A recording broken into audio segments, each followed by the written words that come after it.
तो जैसे एकदम विस्फोट होता है ना, कोई बम वगैरह गिरता है, जैसे विस्फोट धमाका हुआ बहुत तेज। बिल्कुल बिल्कुल। तो धमाका हुआ, उससे सभी घबरा गए। मोंटी के पिलर वगैरह है, एक पिलर का तो नाम निशान ही नहीं है, कहाँ गया वो। हाँ, ये यहाँ था जो ये पिलर है, इसका तो पता ही नहीं है।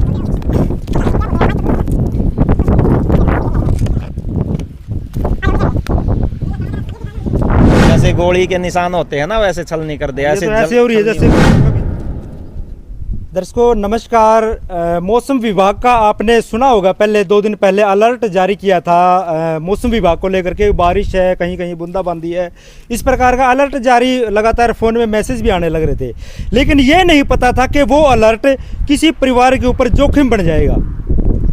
बात करूँ मैं, जींद जिले का गांव है इटल, और इटल के अंदर एक बहुत बड़ी दुर्घटना हुई है, क्योंकि आसमानी बिजली घर के ऊपर गिर गई है। और हम तो परमात्मा का ये शुक्र जरूर करेंगे कि किसी परिवार के, किसी जीव को किसी प्रकार की हानि नहीं हुई है। लेकिन हम अगर नुकसान की बात करें तो नुकसान घर में पूरा का पूरा नुकसान हो गया है।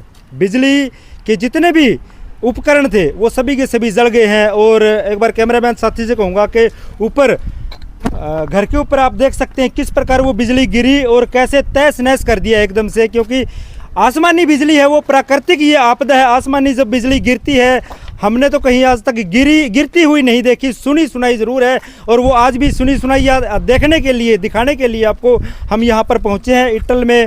और इस मकान के ऊपर गिरती है बिजली, और किस प्रकार कितनी दूर दूर तक जो ईंटें हैं वो बिखर जाते हैं। और बता जा रहे हैं ये जिस प्रकार वो पिलपाए हैं उस साइड में, इसी प्रकार यहाँ भी 2 थे।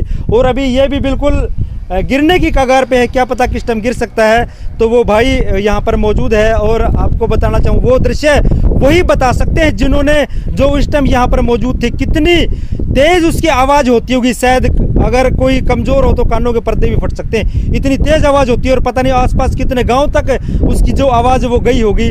तो उस भाई से हम बातचीत करेंगे कि किस प्रकार और कितने बजे ये घटना हुई है। भाई जी नमस्कार। नमस्कार सर। क्या नाम है भाई जी? मेरा नाम रूपेश कुमार है, गाँव अपना इटल कला है। हाँ। कितने बजे ये घटना हुई है सर? ये हुई है करीबन 6 बजे के आसपास सुबह। मतलब उठ रहे थे 6 बजे तो? हाँ, 6 बजे तो उठ रहे थे हमने। बारिश चल रही थी? हाँ, बारिश चल रही थी। हाँ। सभी लोग अंदर थे। अच्छा। और जैसे हर रोज की दिनचर्या रूटीन, वैसे बच्चों को उठा दिया स्कूल जाने के लिए, जैसे काम कर रहे थे अंदर के अंदर अपने। जी जी। तो हल्की हल्की बारिश हो रही थी, तो जैसे एकदम विस्फोट होता है ना, कोई बम वगैरह गिरता है, जैसे विस्फोट धमाका हुआ बहुत तेज। बिल्कुल बिल्कुल। तो धमाका हुआ, उससे सभी घबरा गए, बच्चे वगैरह ने किलकी मारी, वो जैसे चिपक गए मेरे।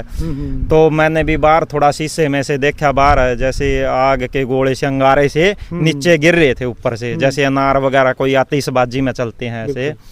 और विस्फोट बहुत ज्यादा था, जिसमें भाई साहब उसी टाइम तो हम घर से हम भी नहीं निकले, घबरा गए थे हमें थोड़ी देर। क्या मतलब क्या लगा था एकदम से? मतलब अब डायरेक्ट ये लग गया था पता कि बिजली है या कुछ और? ये तो लग गया था हमने, फिर ये नहीं पता था अपने यहाँ गिरी है क्या बिजली। अच्छा। क्योंकि हाँ, मखा कहीं और गिरी होगी, जैसे धमाका तो हुआ था, होते रहते हैं ये तो बिजली जब चमकती है। फिर ये पूरा अपने को वो नहीं था कंफर्म कि अपने यहाँ गिरी है बिजली जैसे। हाँ, तो पशु वगैरह थे वे अंदर बांधे हुए थे, वो सारे तुड़ा के यानी कि बाहर भाग गए थे। और थोड़ी देर बाद हम निकले तो देखा हमने तो अपने काफ़ी नुकसान हुआ था मकान में, यानी कि वो कहते हैं ना जान मान की हानि, यानी कि जान की हानि तो गनीमत ये रही कि किसी का कोई नुकसान नहीं हुआ, सभी सेफ थे, अंदर थे। बाकी माल की बहुत ज़्यादा नुकसानी हो चुकी है। ये हमारे फ़ोन वगैरह है, ये अंदर चार्जिंग पर लग रहे थे, ये फेंक दिए गए फोन, यानी कि शॉर्ट सर्किट के कारण। हाँ, जो भी इलेक्ट्रिक चीजें थी ना सर, वो सब ही खत्म हो चुकी है। क्योंकि उसका तो देखो आइडिया ही नहीं होता कितनी हाई वोल्टेज होती है। हाँ, कोई मापने का कोई अंतर नहीं है। जो ऊपर अपना मोंटी के पिलर वगैरह है, एक पिलर का तो नाम निशान ही नहीं है, कहाँ गया वो। हाँ, ये यहाँ था जो ये पिलर है, इसका तो पता ही नहीं ये कहाँ गया, इसके पत्थर वगैरह। एक अपना आसपास में जो डानिया वगैरह है, चाचा था वो यहाँ रहते हैं 30-35 साल से हमें, उनके घरों के भी यानी कि शॉर्ट सर्किट के कारण तारों वगैरह में काफी नुकसान हुआ। फिटिंग तो सारी जल गई। हाँ, फिटिंग तो लगभग जो उपकरण चाहे फ्रिज, हाँ, वो सभी खत्म हो चुके हैं जी।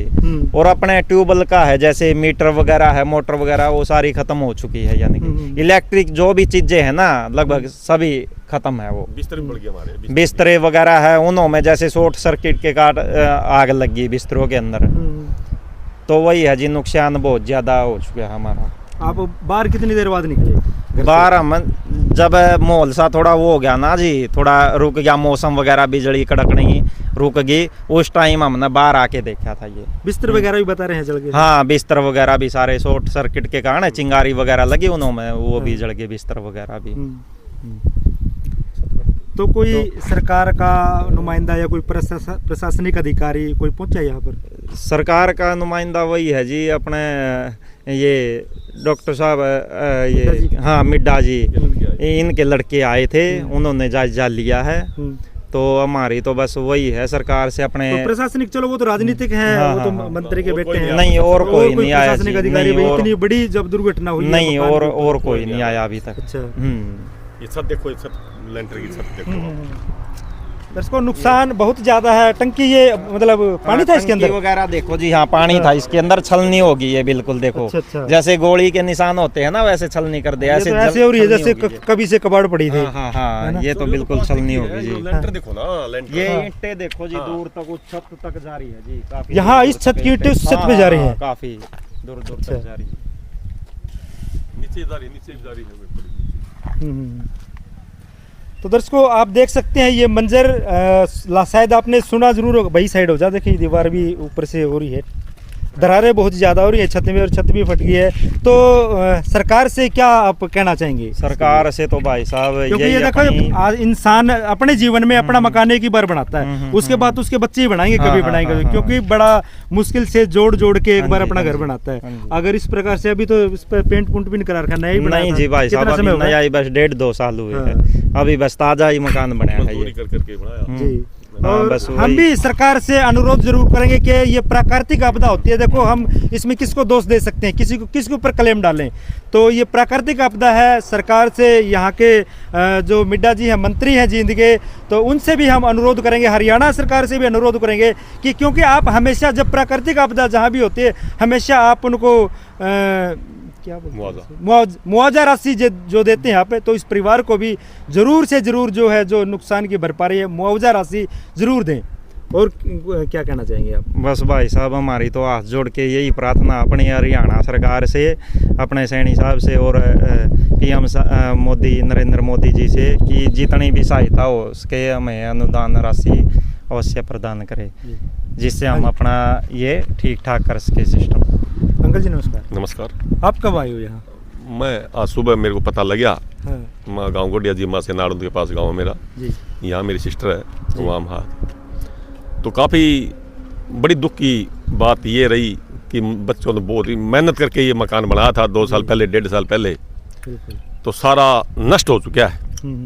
बाकी वो तो देखो, कोई बच्चों में डांगर पशु में कोई वैसी कोई बात नहीं, बाकी सारे ठीक ठाक है, लेकिन मकान बिल्कुल क्षतिग्रस्त हो गया। वो हो जाता तो उसको नहीं, इसकी भरपाई है देखो हम कर लेंगे, या सरकार मुआवजे के रूप में दे दे, तो इसको हम सारी बिजली के उपकरण सारे बिल्कुल खत्म हो गए, फ्रिज, कूलर, फिटिंग, सारा सौदा, बोर्ड सारा, फोन वगैरह सभी, हाँ सारे फोन सब डेड हो गए, बिल्कुल खत्म हो गया। लाखों रुपए का नुकसान हुआ।